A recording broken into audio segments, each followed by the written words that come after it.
नमस्कार मु आस्ट्रोलजर जाज्ञसेन आचार्य आज मुझे कहबी भाग्य उदय बाबद रे देखो आज्ञा प्रत्येक मनुष्यर लाइफ रे अप डाउन रही थाए भल खराब विभिन्न लोकंकर विभिन्न समस्या को लेकिन विभिन्न लोक गति करती किंतु आपण देखिथिबे बेले बेले एमती किसी लाइफ रे सिचुएशन आसी पहुंची जाए दीर्घ दिन पर्यंत मनुष्य को समस्या माने मुक्ति मिलेनी विभिन्न समस्या मनुष्य को पेशेवा पड़े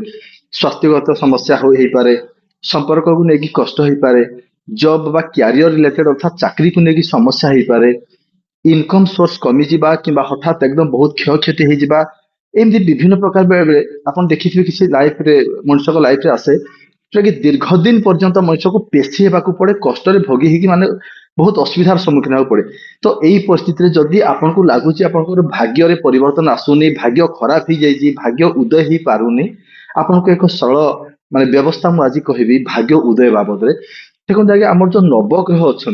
नवग्रह भितर आमे रवि महाग्रह माने सूर्य देवता को आज्ञा प्रत्येक दिन प्रति मनीष देखी था आज्ञा माने से जीवंत चलती ठाकुर सदृश पूर्व उदय कि पश्चिम अस्त पहुंचे आम देखी पारती एवं रवि ग्रह को आम से हूँ आम आत्माकारक ऊर्जाकारक शक्तिमंत ग्रह अर्थात मनीषर शक्ति सामर्थ्य ऊर्जा बल बीर्जर अधिकारी होती रवि आ रवि होती किए ना पिता पितृकारक ग्रह मनुष्यर बापा सहित केमी संबंध आउ गवर्नमेंट रिलेटेड मनुष्यर स्थिति कौन अच्छी मनुष्यर पर्सनालीटी फिजिकल पावर केमती से निर्भर करे रवि अनुसार आज्ञा रवि ग्रह अनुसार आपन को एक सरल व्यवस्था आज मुझे कहबी आपन कौन करेंगे सकाळु उठिबे उठिला मात्रे आपण ठाकुर को दरबार आम मुदिया मारिकी दिन आरंभ करें आपन कौन करेंगे निजर बापा एवं माँ को पाद छुईकी स्नेह माने श्रद्धा पूर्वक भक्ति पूत भाव में मुंडिया मारिकी प्रणाम अर्पण करेंगे श्रद्धा विश्वास और भक्ति रे दिन आरंभ बापा माँ को आशीर्वाद ही करेंगे आज्ञा ଆପଣ କହିପାରନ୍ତି ମୋର ବାପା ନାହାନ୍ତି ବା ମା ନାହାନ୍ତି କିମ୍ବା ବାପା ମା ଅଛନ୍ତି କିନ୍ତୁ ଡିଷ୍ଟାନ୍ସ ରେ ଅଛନ୍ତି ସେଇ କେସରେ ଆପଣ ଏଟା କରିବେନି ନ ହଉ ଚଳିବ କିନ୍ତୁ ଯଦି ଅଛନ୍ତି ଆପଣଙ୍କ ବାପା ମା ଆପଣଙ୍କ ପାଖରେ ଦିନର ଆରମ୍ଭ ଠାକୁରଙ୍କୁ ମୁଣ୍ଡିଆ ମାରିବା ସହିତ ବାପା ମାଙ୍କ ପାଦ ସ୍ପର୍ଶ କରି ମୁଣ୍ଡିଆ ମାରିକି ଦିନର ଆରମ୍ଭ କରିବେ ଏବଂ ତାପରେ କଣ କରିବେ ଗାଧେଇ ପଡିବେ ଆପଣ ସକାଳୁ ଗାଧେଇ ପଡିବେ କାହିଁ କେତେ କାଳରୁ ମୁଁ ଆଜ୍ଞା ଛୋଟ ବେଳରୁ ଶୁଣି ଆସୁଛି ଆପଣ ମାନେ ବି ଶୁଣିଥିବେ उदयमान लाल सूर्य को प्रणाम कले बा अर्घ्य अर्पण कले सूर्य उदय हुए मनुष्यर भाग्य मध्य उदय होता है आपण कौन करेंगे गाधे सारिकी सकाळु उदयमान लाल सूर्य को आपण जल सब अर्पण करेंगे कौन करेंगे एक तंबा पात्र रे पानी नेबे से लाल चंदन मार्केट मिल जाएगा लाल चंदन ताकू घोरिकी तार लाल चंदन टिके से पानी रे देबे छिटा लगेदेवे एवं से गुड़ मिसेदेवे एवं से लाल सिंदूर अल्प टे सिंदूर मिसेदेवे ये रवि सामग्री गाधे सारिकी उदयमान लाल सूर्य को अनेक पूर्व मुखा होगी आपण एमती जल को अर्पण करके से जो तंबा पात्र कलश को होती ढाली ढाली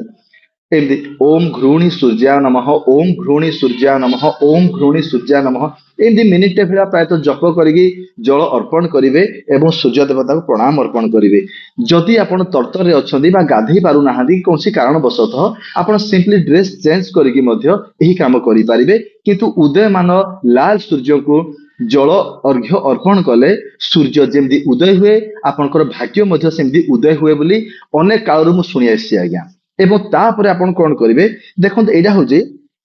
आदित्य हृदय स्तोत्र बही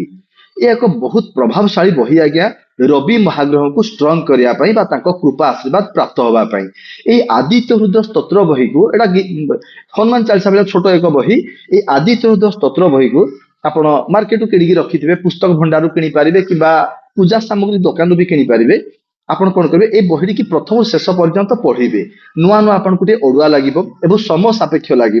धीरे धीरे अभ्यास परिणत होगला आप इजिली 10 मिनिट बही की निश्चित भाव पढ़ी पारे और ये संपूर्ण काम ये समस्त काम आप 20 मिनिट समय देले आपन काम हो आज्ञा आप रेगुलर बेसिस रे एक अभ्यास परिणत करके काम को श्रद्धा विश्वास और भक्ति पूर्व भाव में करेंगे देखो एक टका खर्च भी आपको करा पड़ोनी समस्त सामग्री घरे मिल पार कुआड़े जावाक पड़ोनी किंबा किसी खर्चर आवश्यक नहीं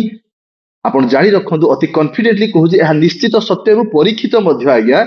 उदयमान सूर्य को जदि आप अर्घ्य ये सब अर्पण करेंगे एवं आदित्य हृदय स्तोत्र बही पाठ करके प्रणाम करेंगे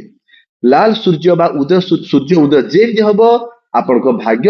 ସାଇମଲଟେନିୟସଲି ଉଦୟ ହେଇଥାଏ ଆଜ୍ଞା। ଏହା ନିରାଟ ସତ୍ୟ ଅଟେ। ମୁଁ ପରୀକ୍ଷା କରିଛି ଏହା ସତ୍ୟ। ଆପଣ ମଧ୍ୟ ଶ୍ରଦ୍ଧା ବିଶ୍ୱାସ ଓ ଭକ୍ତିରେ ଏହି କାର୍ଯ୍ୟ କରନ୍ତୁ। ଦେଖିବେ ଦୀର୍ଘ ଦିନ ଯଦି ଆପଣଙ୍କୁ ଅସୁବିଧା ବା ସମସ୍ୟା ଭିତରେ ପୀଡ଼ିତ ହେବାର ଅନୁଭବ କରୁଛନ୍ତି, ଆପଣ ଏହି କାର୍ଯ୍ୟ କଲେ ନିଶ୍ଚିତ ଆପଣଙ୍କର ଭାଗ୍ୟରେ ଏକ ପରିବର୍ତ୍ତନ, ଶୁଭ ପରିବର୍ତ୍ତନ ଆପଣ ନିଶ୍ଚିତ ଗ୍ରାଜୁଆଲି ଅନୁଭବ କରିବେ। ଏହା ନିରାଟ ସତ୍ୟ ଅଟେ। ରହୁଛି ଆଜ୍ଞା, ଧନ୍ୟବାଦ, ନମସ୍କାର।